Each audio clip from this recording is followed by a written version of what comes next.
Hey guys, welcome back to my channel. It's Shelby. I have books I've been reading video. This is the last one for 2022 because my December books I've been reading will go on into 2023. So that's crazy.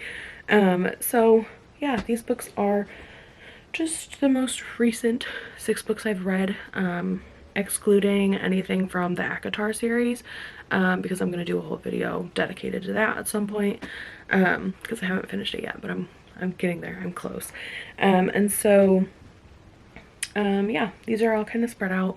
What else was I gonna say? Oh, if you want to see the reviews faster, then you can go to I have a Bookstagram and I also have a Goodreads. I believe both of those are linked down below, so check those out because you will get the reviews faster that way. But yeah, if you want other like book videos, comment down below what kind of book videos you would like to see. But let's get started. So I have Book Lovers by Emily Henry. I read this October 11th through October 19th, and I gave this a 4-star. I remember a good chunk of this book. This is actually probably one of my like top books of the year. But yeah, I really liked Nora and Libby and Charlie. I really liked Nora. Like, her personality was interesting.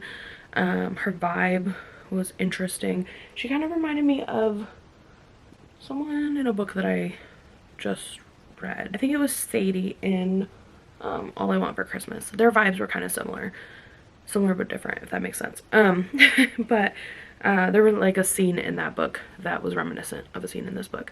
And yeah, Nora works in publishing, and Charlie also works in publishing. He's an editor, and so their paths have crossed slightly, not super a lot, but Nora and Libby, her sister, end up going to a small town, and sure enough, Charlie ends up being there, and through circumstances they end up dating. And yeah, I liked reading about the way that Nora and Libby grew up. They grew up in New York City, and different like things about them. And then I like that they were raised in the big city, and then like that contrasts with Charlie's small town raising. I liked that Libby, her and her husband and their kids end up moving to this town. That's a spoiler. That's a spoiler. They end up moving to the town, and Charlie's parents kind of become like grandparents for them. They kind of just become like one big melded family, which I really enjoyed, because you kind of weren't expecting that to happen. But you also, like, maybe halfway or a little more through, you kind of were like, okay, this is gonna be a melding pot of things. Like, once they started getting connected more. Yeah, I really liked this book. It you kind of get to see like Charlie's life and what that looks like, and what his raising, him being raised by his parents was like. And yeah, just, it's a small town vibe, but you also get like the like large city like feel, kind of, because of Nora and Libby and Charlie, because he moves to New York for publishing. And yeah, it's an interesting read.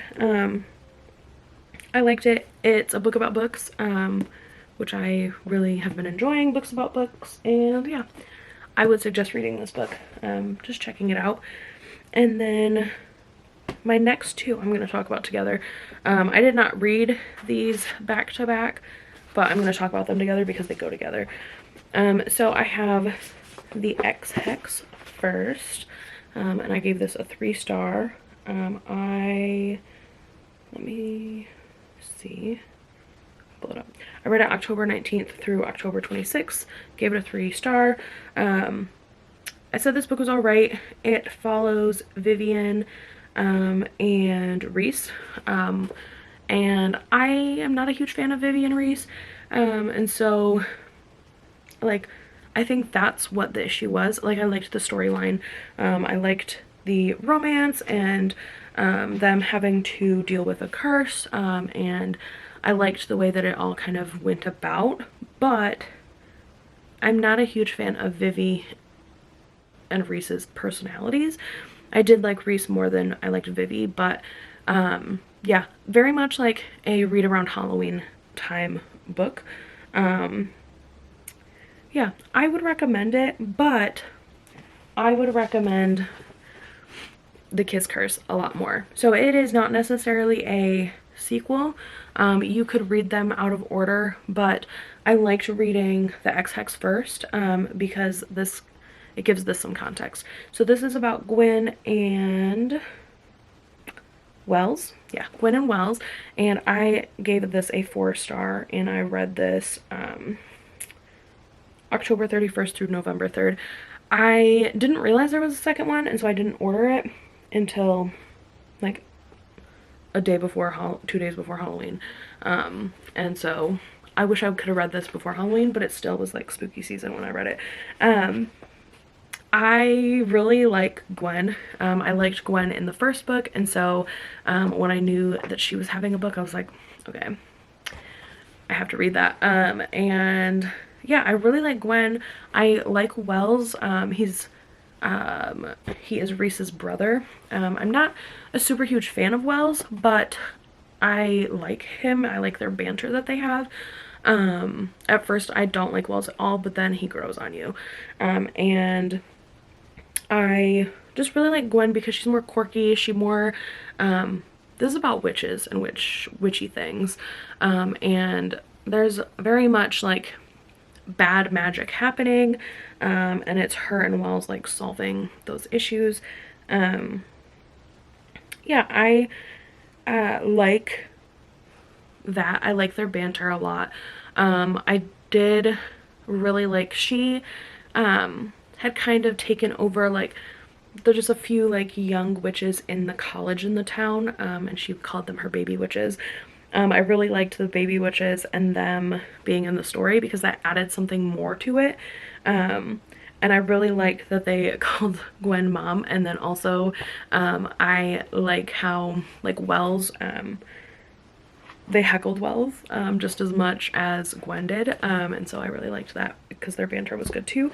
I liked Percival the cat. I really enjoy the cat. He's kind of funny.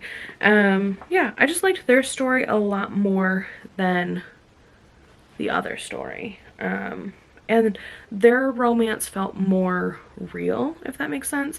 Nothing wrong with Vivi and Reese's romance. It just, Gwen and Wells's felt more real. And like it could actually happen. Like, if magic was real in this context, like their relationship felt more conducive to what could happen, if that makes sense. Yeah, I would read this one over the other one, but the other one does give context. So if you read the X Hex and wasn't a huge fan, I would suggest this, honestly. I believe there's going to be a third one, and that'll probably come out next year. And I'm hoping it's about their other brother. I believe they have another brother, and I would like that to be about him. My next read I have is It Starts With Us. So I read this in between those two books, and I gave it a 4-star. I read it October 27th through October 30th. This wasn't your typical Coho book. It goes off of the book It Ends With Us, and this is not your typical Coho book by any means, because there's not as many twists and turns as there normally is with her books. Her books normally have quite a few twists.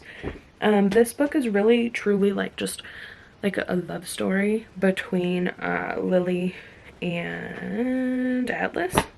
It's really just a love story between them, and I really enjoyed that. And Ryle is his name. He is in it. It kind of was almost towards the end, like he might get like a slight redemption arc, but I still, no, he will not have a redemption arc for me. There were a few like minor twists and turns, nothing super crazy. I liked that it just was like an extended epilogue. I heard someone say that, I don't remember who, but that's what this book felt like. It felt like an extended epilogue, which was nice. I guess these might be some spoilers. I liked the way that Josh was introduced. I liked the way that him and Theo became friends. Like, it was nice to witness. It was cute. I liked Lily's mom finding a boyfriend and the boyfriend becoming a part of the family and like loving them. I love Marshall more and more. This book really proved to me that like Marshall is a good guy. And I like Alyssa, which Alyssa is Ryle's sister and Marshall is her husband. I like them. I like that Marshall acts like a big brother to Lily. That's really sweet. I'm glad that Ryle and Atlas had their fight that they did have, because I feel like they just needed to like get that out, especially Ryle needed to get it out. And then I feel like he's kind of slowly coming to terms with things. Yeah, I liked it, but if you did read It Ends With Us, I would suggest finding a way to read It Starts With Us. Just because if you like them. I wasn't a huge fan of Atlas in the first book, by the way, but he grew on me throughout this book. Next I have The Makeup Test.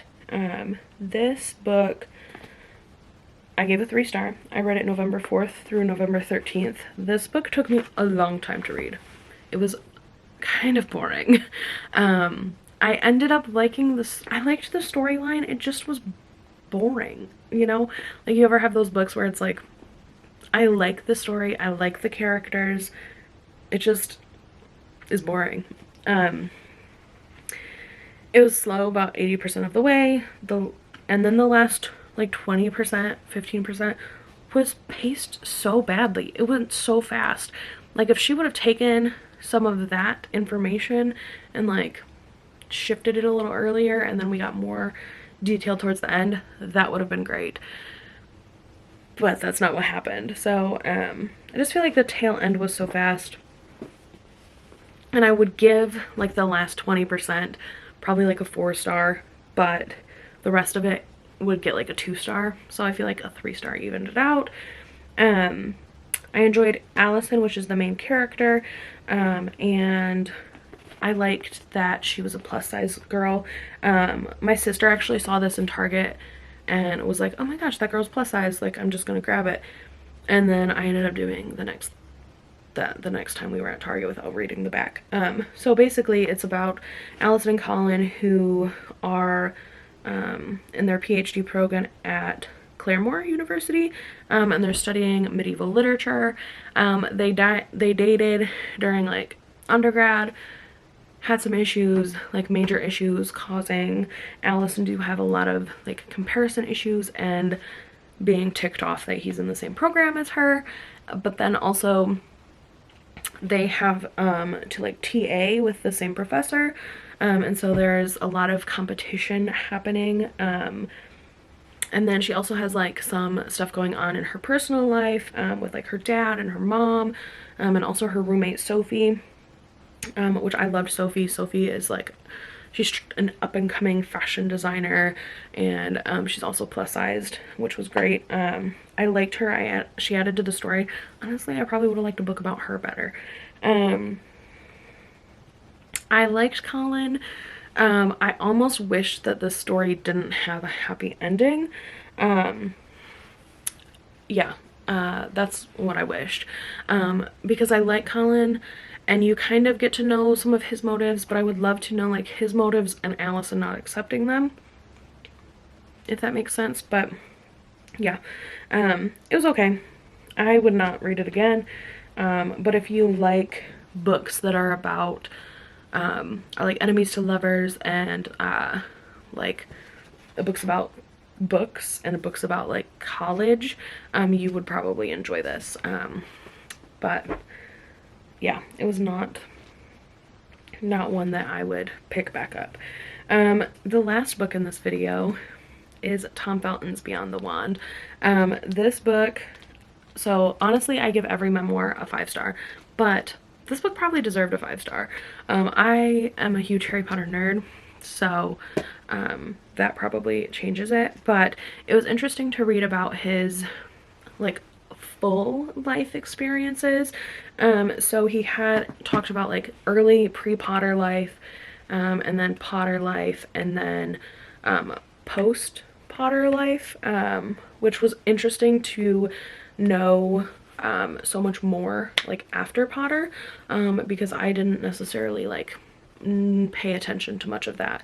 Like I know he's big on TikTok and he's trying to become like a musician and stuff, but I didn't know much of like his, I knew that he had struggled with drugs and alcohol and stuff like that, but I didn't know he had like went through rehab, and like all of the deep struggles he was having, especially like within the industry. And it was interesting to hear like his audition process through like post Potter, because he said that Potter was very different than any other thing that he's been a part of, which like obviously Potter's different than anything anyone's been a part of.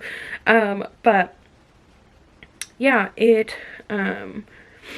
talked about his mental health struggles a lot, which was nice, because I'm glad that a lot of memoirs and stuff are talking more about mental health and struggles with that. And he talked about how like he struggles with depression and anxiety.